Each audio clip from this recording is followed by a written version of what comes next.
নমস্কাৰ, মই ধ্ৰুৱ দেৱনাথ। আজি 18 নৱেম্বৰ, আমাৰ সকলোৰ মৰমৰ হিয়াৰ আমুঠু জুবিন দাৰ আজি জন্মদিন। আৰু এই বিশেষ দিনটোত মই জুবিন দাক মোৰ আন্তৰিক শুভেচ্ছা জনাইছোঁ। আৰু এই দিনটিতে মই জুবিন দাৰ বাবে লিখা মোৰ দ্বিতীয়টি কবিতা আবৃত্তি কৰিবলৈ গৈ আছোঁ। যদি কিবা ভুল ভ্ৰান্তি হয় ক্ষমা কৰিব। কবিতাৰ শিৰোনাম মায়াবিনী ৰাতিৰ বুকুত দেখা পালো আকৌ তোমাৰ ছবি। আমাৰ হৃদয়ৰ স্পন্দন জুবিন দা, সকলোৰ মুখতে এটাই কথা, আমি আমাৰ মৰ্মৰ জুবিন দাক হেৰুৱাই দিলোঁ।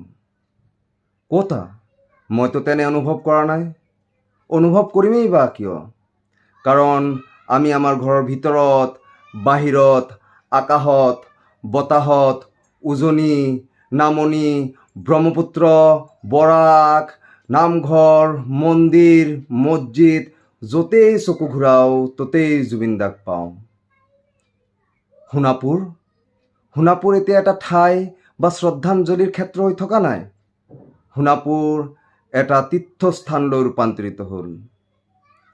মায়াবিনী ৰাতিৰ বুকুত দেখা পালো তোমাৰ ছবি এতিয়া এটা গীত হৈ থকা নাই, ই এটা জাতীয় সংগীতলৈ ৰূপান্তৰিত হ'ল।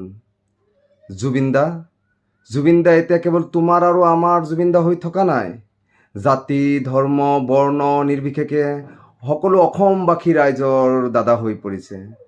জুবিন দা, তুমি দাদা আছিলা, তুমি দাদা আছা, আৰু আমাৰ মাজত সদায় দাদা হৈ জীয়াই থাকিবা। জুবিন দা শুনিছেনে? মায়াবিনী ৰাতিৰ বুকুত দেখা পালো আকৌ কেৱল তোমাৰ ছবি, কেৱল তোমাৰ ছবি, কেৱল তোমাৰ ছবি। ধন্যবাদ।